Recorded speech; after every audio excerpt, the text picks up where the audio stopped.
রায় দিয়ে দিয়েছে। কত বড় সাহস! ওই ব্যক্তিকে আঞ্চলিক বিচারপতির পদ না দিয়ে ওমরে ফারুক আজকে আমি তাকে জাতীয় বিচারপতির চেয়ারে বসাইয়া দিলাম।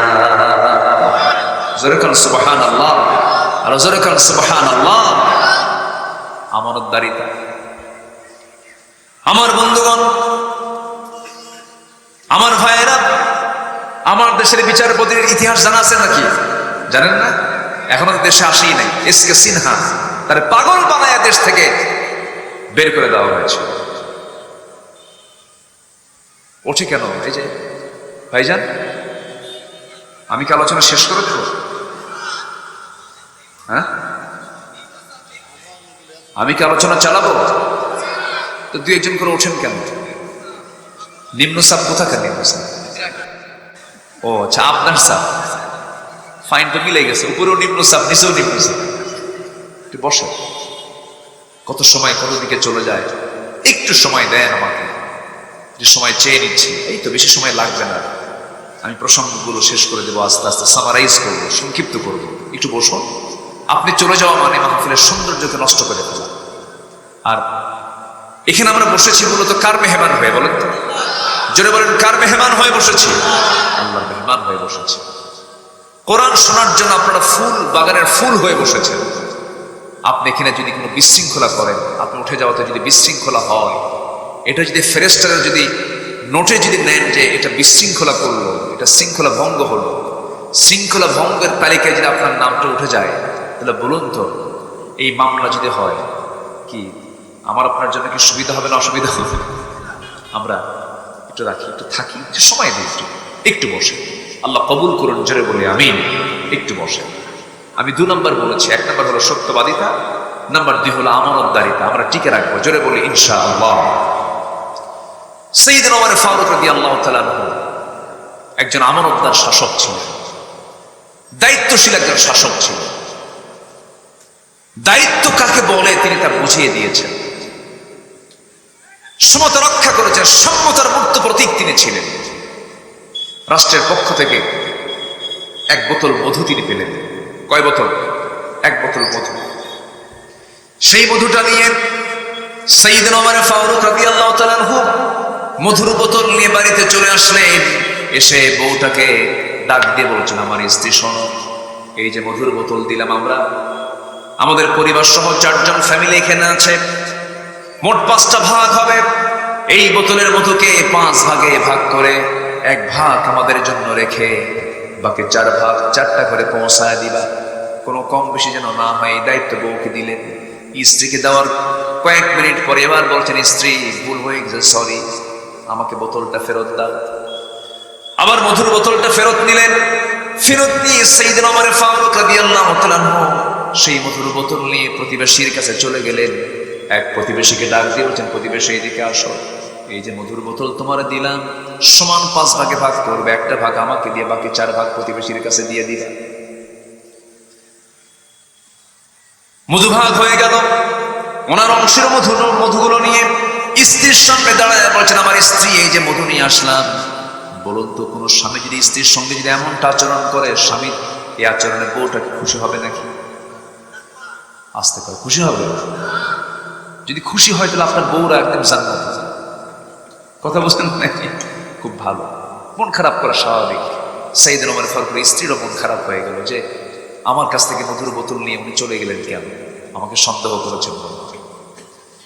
ওমর ফারুক রাদিয়াল্লাহু আনহু বলছেন, আমার স্ত্রী, আল্লাহর নামের কসম করে বলি, আমি তোমাকে চুল পরিমাণ কোনো সন্দেহ করি নাই। তুমি বেশি নেবে, কাউকে কম দেবে, আমি এটাও ভাবি নাই। মধুভাগের দায়িত্ব তোমারে দেই নাই এই জন্য দিলাম না, কারণ মধু হলো তরল জিনিস। এই তরল জিনিস যখন ভাগ করতে যাবে, হাতের ব্যবহার হয়ে যাবে। সমান ভাগে ভাগ করেছো ঠিকই, কিন্তু মধু ভাগ করতে গিয়ে কিছু অংশ মধু হাতে লেগে যেতে পারে। সেটা 1 ফোঁটা হোক, 2 ফোঁটা হোক, 1 ফোঁটা 2 ফোঁটা মধু আমাদের ভাগে বেশি আসুক, এটা চাই নাই মনে করে মধু ভাগের দায়িত্ব আমি অন্যের কাঁধে চাপাইয়া দিয়েছি। জোরে বলেন সুবহানাল্লাহ। আমানতদারিতা। বলেন কি এটা? কি আমানতদারিতা। খেলাফতের দায়িত্ব পালন করছিলেন ছেলেপেলেগুলো তার এত সিম্পল লাইফ, এত সিম্পল সাধারণ জীবন যাপন করেছেন। তিনি বসে আছেন,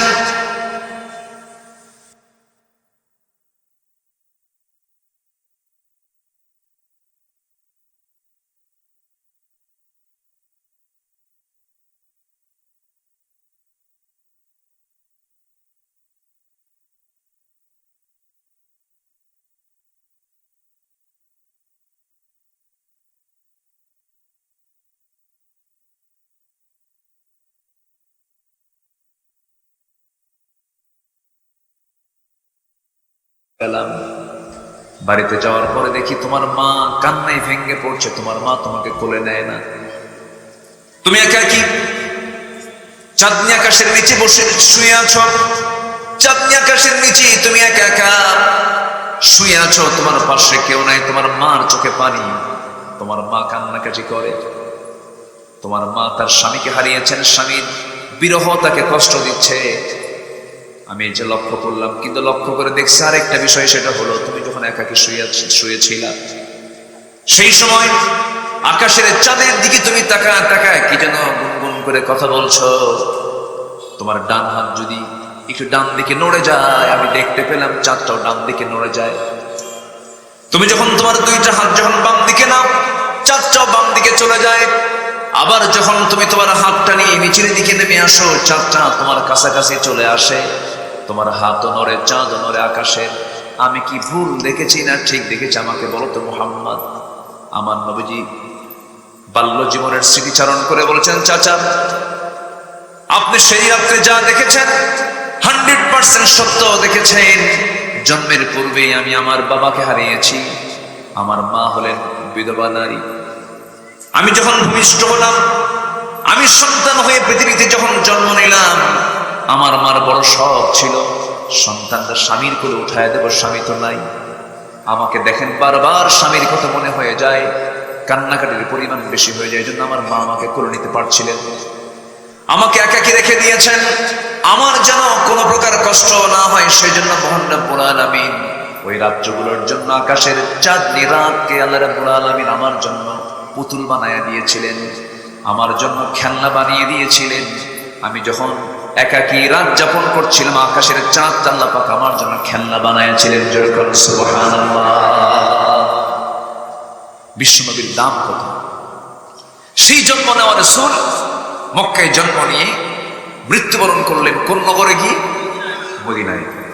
মদিনার সেই আম্মা জান আয়েশার ঘরেই তার দাফন হয়েছে।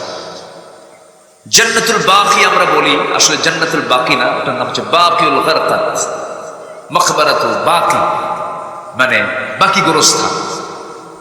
সেখানে প্রায় 10,000 সাহাবী সেখানে শুয়ে আছেন। কত হাজার? 10,000 সাহাবী। এখনো সেই গোরস্থানটা, কবরস্থানটা এখনো আছে। তো আমার নবীজি যেখানে তার মৃত্যু হয়েছে, তার মৃত্যু হয়েছে একজন স্ত্রীর ঘরে। সেই স্ত্রীর নাম কি বলুন তো? আম্মা জান আয়েশার ঘরে তার ইন্তেকাল হয়েছে। আমি এই তো 10-12 দিন আগে আল্লাহ পাক ওই জায়গাগুলো আমাকে সফর করার তৌফিক দিয়েছেন, বহুবার গিয়েছি। এবারের সফরটা একটু ভিন্ন হয়েছে। একটু বলবো, কথা বলবো, একটু ভিন্ন হয়েছে। কেন জানেন? আমি গিয়েছি এর আগে, আমার রাসূল বলেছেন আমার ঘর এবং আমার ওই মিম্বার, মা বাইনা বাইতি ওয়া মিম্বারি রাওদাতুম মিন রিয়াদিল জান্নাহ। আমার ঘর এবং ওই মিম্বার এর মাঝে যে ফাঁকা জায়গাটুকু আছে, এটা হলো জান্নাতের টুকরা। এত আস্তে সুবহানাল্লাহ বললেন, একটু জোরে বলেন, আর একটু জোরে বলেন। সবার কি যাওয়ার শখ হয়? সবাই কি যাবেন না ইনশাআল্লাহ? যাওয়ার জন্য নিয়ত দরকার না টাকা দরকার? যাওয়ার জন্য টাকা দরকার না নিয়ত দরকার? টাকা থাকলে যাওয়া যায় না, নিয়ত থাকতে হয়, তাহলে যাওয়া যায়। এক ভরি স্বর্ণের দাম হলো এখন 2 লক্ষ টাকা, এক ভরি। তাহলে একটা মহিলা একটা স্ত্রীর গায়ে যদি আপনি ভরায় দিতে চান, মিনিমাম বলেন তো কানে, গলা আর হাতের যদি মিলায় দিতে চান, তাহলে কয় ভরি লাগে? মিনিমাম 2-2.5 ভরি, 3 ভরির নিচে। আপনি আপনার বউকে আগে সাজাচ্ছেন, সাজান, সমস্যা নেই। সেখান থেকে এক ভরি একটু কমালেই 2 লাখ টাকা ভরি হলো সোনা। আর আমার রাসূলের সোনার মদিনায় যেতে মাত্র লাগে 1.5 লাখ টাকা। একটু প্ল্যান করলে করা যায়, অসম্ভবকে সম্ভব করা যায় যদি সাহায্য কার থাকে আল্লাহ। এক রিক্সাওয়ালা, আপনাদের মেবি এই যশোর বেল্টে তার বাড়ি, 2017 সালে আমি গিয়েছিলাম। তো সেই সময় এক ভক্ত আমার উনি দৌড় মেরে এসে আমাকে জড়িয়ে ধরে বলে, হুজুর আমি দেশে রিক্সা চালাই। তো আপনি হজে আসলেন কেমনে? তাও হজে গেছে। আপনি হজে আসলেন কেমনে? হুজুর 15 বছর আমি রিক্সা চালাই, প্রত্যেকটা দিন 20 টাকা 25 টাকা 30 টাকা করে জমা করে করে করে টাকা জমা হওয়া মাত্রই আমি হজের জন্য জমা দিয়েছি, হজে চলে আসছে। তাহলে বলেন তো টাকা দরকার না নিয়ত দরকার? নিয়ত দরকার। তো আমার নবীজির কবরটা হচ্ছে আম্মা জান আয়েশা সিদ্দিকার ঘর, সেখানে তিনি শুয়ে আছেন। তিনি ইন্তেকাল করলেন। ইন্তেকাল করার পর খেলাফতের দায়িত্ব গ্রহণ করলেন প্রথম খলিফা আবু বকর সিদ্দিক রাদিয়াল্লাহু তাআলা। দায়িত্ব গ্রহণ করলেন। দায়িত্ব গ্রহণ করার পরে 2টা বছর চলে গেল, তিনিও নবীর মতোই বাড়িতেই তিনি ইন্তেকাল করলেন, দুনিয়া থেকে বিদায় নিলেন। আম্মা জান আয়েশা সিদ্দিকা বললেন, আমার বাবা আমার নবীর কবরের পাশেই থাকবেন, আমার নবীর সঙ্গেই তিনি ঘুমাবেন, অর্থাৎ আম্মা জান আয়েশার ঘরে তিনি থাকবেন। আমার নবীর পাশেই তাকে কবরস্থ করা হলো। কবরস্থ করার পরে আম্মা জান আয়েশা সিদ্দিকার সারা জীবনের স্বপ্ন ছিল, আমার যখন মৃত্যু হবে আমি আমার এই ঘরে নবীর সঙ্গে আমি ঘুমাবো, এটাই তার নিয়ত ছিল। কিন্তু দ্বিতীয় খলিফা ওমর ফারুক রাদিয়াল্লাহু তাআলা আনহু প্রায় তিনি একটা দোয়া করতেন, আল্লাহুম্মা রযুকনি শাহাদাতান ফি সাবিলিক ওয়াজআল মাউতি ফি বালাদি রাসূলিক। হে আল্লাহ, তোমার কাছে আমি শহীদের মর্যাদা পাওয়ার জন্য তোমার কাছে আমি শহীদি মৃত্যু কামনা করি, এবং তুমি আল্লাহ আমাকে নবীর শহরে মৃত্যু দিয়ে দিবা, বাইরের কোনো নগরীতে আমার মৃত্যু দিবা না। আল্লাহ পাক তার 2টা দোয়াই কবুল করলেন। মদিনায় সেই সময় যুদ্ধ হওয়ার কোনো সম্ভাবনা নাই, কারণ বিজয়িত হয়ে গেছে, মদিনায় যুদ্ধ হবে না। কিন্তু তিনি নামাজে দাঁড়ালেন, একাততায় এসে এক মুনাফিক এসে পিছন দিক থেকে ছুরিকাঘাত করলো, রক্তাক্ত হয়ে নামাজের মধ্যেই পড়ে গেলেন। রক্তাক্ত অবস্থায় তিনি আহত হয়ে পড়ে থাকলেন, জখম হলেন, তিনি রক্ত শূন্যতায় ভুগতে লাগলেন। এমন সময় কাদা কাদা কণ্ঠের সন্তান আব্দুল্লাহকে ডাক দিল, আব্দুল্লাহ এদিকে আসো, আমি মনে হয় বাঁচবো না, আমি দুনিয়া থেকে বিদায় নিয়ে নেব যে কোনো মুহূর্তে। আমার বড় শখ ছিল আমি নবীর পাশে ঘুমাবো, নবীর পাশে আমার কবর হবে, কিন্তু জায়গা তো আয়েশা সিদ্দিকার, উম্মাহাতুল মুমিনিন আম্মা জান আয়েশা সিদ্দিকার, আমি চাইলেই তো হবে না। আমি মনে হয় দুনিয়া থেকে বিদায় নিয়ে নিচ্ছি, আব্দুল্লাহ তাড়াতাড়ি করে একটু চলে যাও তো। আম্মা জান আয়েশাকে গিয়ে বলো, সে যদি তার জায়গাটা দিয়ে দিত, আমি আমার বড় শখ আমি আমার নবীর পাশে ঘুমাতাম। এই কথা বলে ছেলেকে পাঠায় দিলেন। ছেলেকে পাঠায় দেওয়ার পরে এমন প্রস্তাব যখন আম্মা জান আয়েশা সিদ্দিকার কানে চলে গেছে, চোখ দিয়ে টপ টপ করে পানি পড়া শুরু হয়ে গেছে, এবং কেঁদে কেঁদে বলছে, না হারে জগৎ বিখ্যাত একজন বড় আল্লাহওয়ালা মানুষ, আমিরুল মুমিনিন খলিফাতুল মুসলিমিন, যার ব্যাপারে রাসূল বলেছেন আমার পরে যদি নবুয়তের সিলসিলা যদি জারি থাকতো লাকানা ওমর, আমার ওমর নবী হয়ে যেত। সেই একজন ব্যক্তি ওমর আমার কাছে একটা আবদার করছে, আমি কেমন করে প্রত্যাখ্যান করি? ও আল্লাহ, আমার নিজের কবরের জায়গাটা আমি আমার ওমরকে দান করে দিলাম। নবী এখন ওমরে ফারুক শুয়ে আছেন, এখন কার কবরের পাশে? নবীর কবরের সাথে, নবীর সাথেই তিনি এখনো শুয়ে আছেন। দুজন খলিফা এবং রাসূল এক জায়গায়, তিনি এই 3 জন শুয়ে আছেন। আমি এই 10-12 দিন আগে 20 সেপ্টেম্বর, গত 20 সেপ্টেম্বর আমি রাত 3টার দিকে মসজিদ নববীর ভিতরে ঢুকলাম। ঢুকেই ভাবলাম যে মিন রিয়াদিল জান্নাহ, সেই জান্নাতের টুকরা যেটা রাসূল বলেছেন সেখানে ঢুকবো। তো ঢুকেই দেখি আমার অনেক প্রবাসী ভাই সেখানকার খেদমতের দায়িত্বে আছে। সবাই আমাদের বাংলাদেশি অথবা কলকাতা অথবা আসাম বাংলা ভাষাভাষী লোকগুলো সেখানে খেদমতে আছে। মাশাআল্লাহ, আমাকে সবাই চিনে ফেলে বলছে, হুজুর আপনি আসছেন, আজান হবে ফজরের, বহু লম্বা সময় পাবেন, আপনার সামনের দিকে না আগায়া আপনি পিছনেই বসে থাকেন, সময় মতো আপনাকে একদম প্রথম কাতারে বসায়। আমি একটা চান্স নিলাম, চেনা লোক থাকলে সুবিধা না অসুবিধা?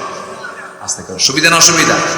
সুবিধা। খুব ভালো লাগলো, যাক আজকে তৃপ্তি করে একটু সময় নিয়ে থাকতে পারো। তাছাড়া একটু আগ দিয়ে ওই আমার প্রবাসী ভাইরা করলে কি ওখানকার দায়িত্বে যারা আছেন, প্রশাসনের দায়িত্বে যারা আছেন, তাদেরকে আবার আমার দেশের মানুষ আবার খুব পাম্প পট্টি ভালো দিতে পারে, বুঝলেন?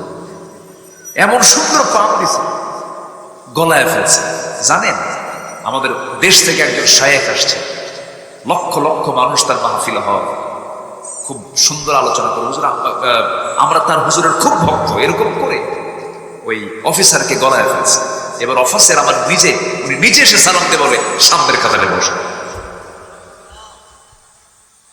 আল্লাহ পাক আমাকে এবার একটু সুযোগ দিয়েছেন, একদম মিন রিয়াদিল জান্নাহ, আমার নবীর ঘর অর্থাৎ কবর এবং মিম্বার, নবীর ঘরের সাথে যে ওয়ালটা আছে ওয়ালের সাথেই আমাকে তারা বসায় দিল। প্রথম কাতারে বসলাম, শুধু জাস্ট সামনে ফাঁকা, ওটা হচ্ছে ইমামের কাতার। ইমামের কাতারে কেন দাঁড়ায়? দাঁড়ায়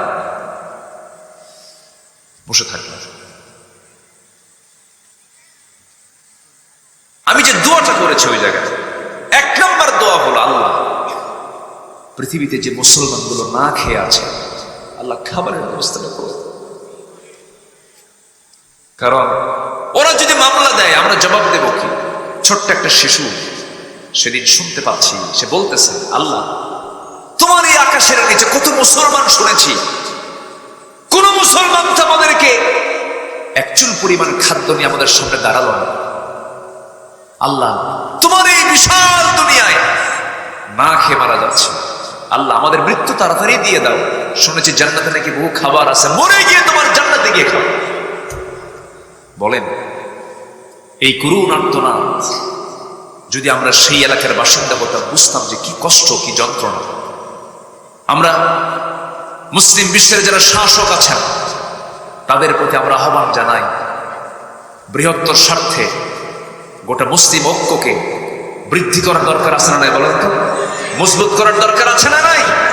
আচ্ছা, আজকে যদি আমরা একতার বন্ধনে যদি আবদ্ধ হতে পারতাম, বেশি না 10টা মুসলিম কান্ট্রি যদি এক হতো, গোটা পৃথিবীর কল কবজানো হতো আজকে মুসলমানেরা। কিন্তু বড় দুঃখের বিষয়, আজকে মুসলমান শাসকের পর্যায়ে না শাসিতের পর্যায়ে? শাসিত শাসক সেই লেভেল আজকে মুসলমান না, খেলে তেল মারে। কি মারে? খেলে তেল মারে, পাম্পট্টি দেয়। সম্মানিত ভাইরা, সেই ওমরে ফারুক রাদিয়াল্লাহু তাআলা আনহু তার জীবন নিয়ে কথা বলতে নেই, ওইদিকে একটু চলে গিয়েছিলাম। তিনি ছিলেন একজন শাসক, কিন্তু খেয়ানতকারী না আমানতদার? বলেন বলেন, খেয়ানত না আমানত? আমানত। কি শাসক তিনি ছিলেন, কি জবাবদিহিতা তার মধ্যে কাজ করে।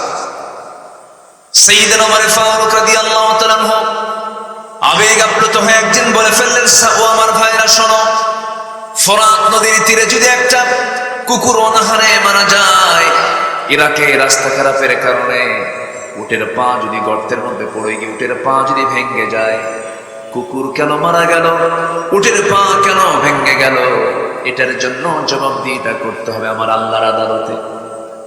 মানুষ তো দূরেই থাকলো, প্রাণীগুলোকে নিয়েও তারা চিন্তা করেছেন কোনো প্রাণীরও যেন কোনো কষ্ট না হয়। রাত গভীর হয়ে যেত, সবাই ঘুমের মধ্যে চলে পড়ে থাকতো। সাইয়েদনা ওমর ফারুক যেদিন থেকে শাসন ক্ষমতা হাতে নিয়েছেন, সেদিন থেকে মৃত্যুর দিন পর্যন্ত একটা রাত তিনি তার পিঠটাকে বিছানার সঙ্গে আলিঙ্গন করতে দেন নাই, বিছানায় তিনি যান নাই। প্রত্যেকটা রাতে তার ডিউটি ছিল এশার নামাজ পড়ায়া তিনি মসজিদ থেকে বের হতেন। তিনি মুসল্লি ছিলেন না, ইমাম ছিলেন? বলেন বলেন বলেন বলেন, মুসল্লি ছিলেন না, ইমাম ছিলেন?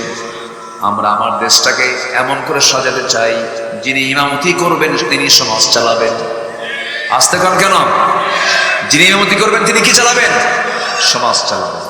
ইমাম এবং সমাজ, ইমামকে যদি সমাজের দায়িত্ব দেওয়া হয় তাহলে সেখানে বিশ্বাস করা যাবে সেখানে একটা সুখের গন্ধ আমরা অবশ্যই পেয়ে যাব। ঠিক কিনা বলেন?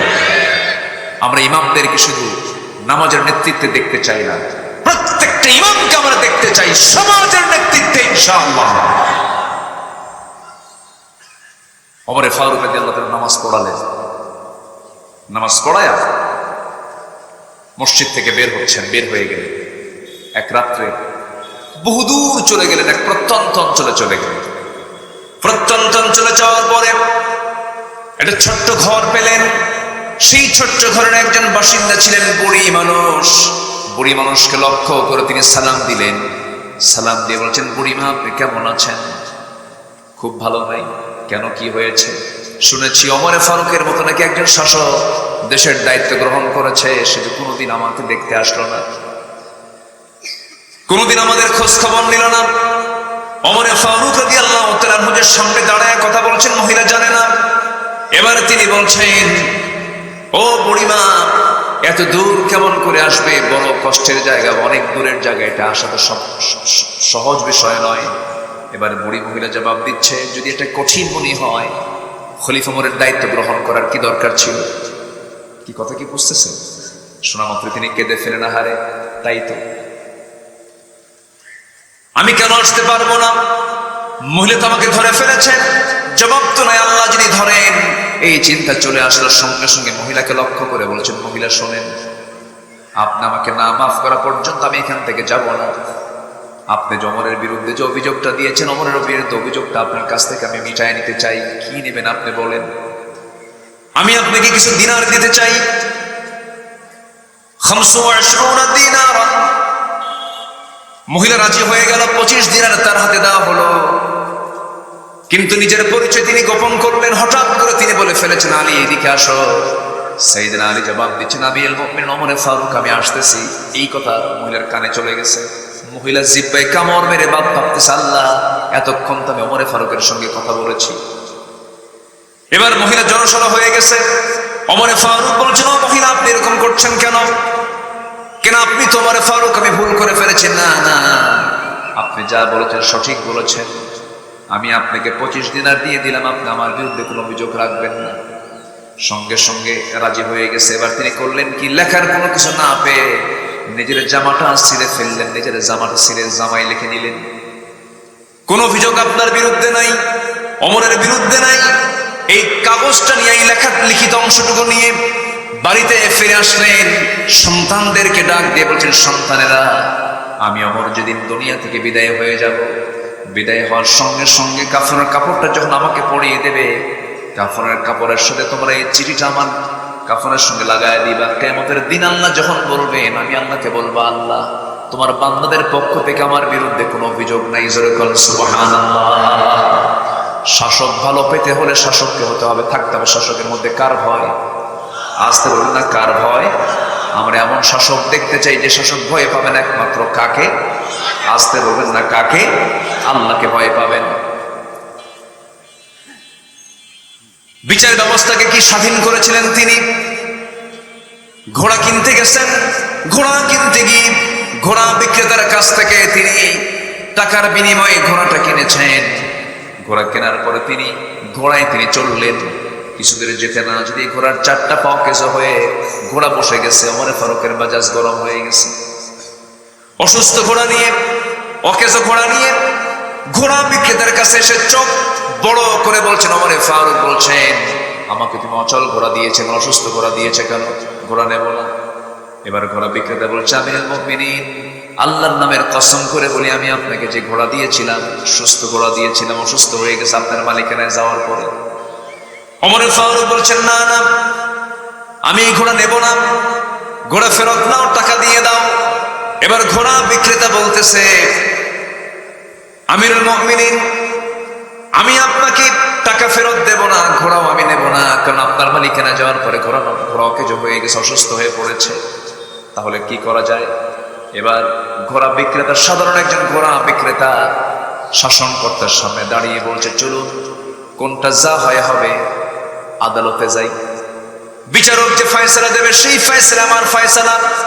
ওমরে ফারুক মুস্কি হাসি মেরে বললেন, ও ঘোড়া বিক্রেতা, তুমি যদি এটাই চাও আমি তো বাধ্য, চলো আমরা বিচারের মুখোমুখি হয়ে যাই। সাধারণ একজন ঘোড়া বিক্রেতার বিচারে অধিকার আছে না নাই? আছে বলুন, আছে না নাই বলেন? চলে গেলেন দুজন মিলে, আদালত চত্বরে গিয়ে হাজির হলেন। বিচারালয়ে চলে গেলেন। বিচারপতির সামনে দাঁড়ায় গেছেন ওমরে ফারুক রাদিয়াল্লাহু তাআলা আনহু। সঙ্গে সঙ্গে বিচারপতি, বিচারে বসা বিচারক কাজী শুরাইহ ইবনুল হারিস আল কিন্দি রাহমাতুল্লাহ আলাইহি, 100 বছরেরও বেশি বয়স তার হয়েছিল জীবনে। কাজী শুরাইহের সামনে দাঁড়ায়া ওমরে ফারুককে দেখে সালাম জানায়, বলছেন আমিরুল মুমিনিন, আপনি এই আদালতে কেন আসছেন? তারও তো আমির তিনি, তারও খলিফা তিনি। ওমরে ফারুক বলছেন, বিচারপতি কাজী শুরাইহ, তুমি তোমার চেয়ারে বসে যাও, বিচার শুরু করে ফেলো। কি হয়েছে? আমার বিরুদ্ধে মামলা দিছে। কে মামলা দিছে? কে মামলা দিছে? কোন বড় কোনো ব্যক্তি, সামাজিক বড় মর্যাদা তার? সাধারণ সিম্পল একজন নাগরিক, তার কেউ চেনেই না। একজন ঘোড়া বিক্রেতা মামলা দিয়ে ওমরে ফারুক আদালতে হাজির করেছেন। ওমরে ফারুক সামনে দাঁড়ায় বলে, বিচারপতি, বিচারক সুষ্ঠুভাবে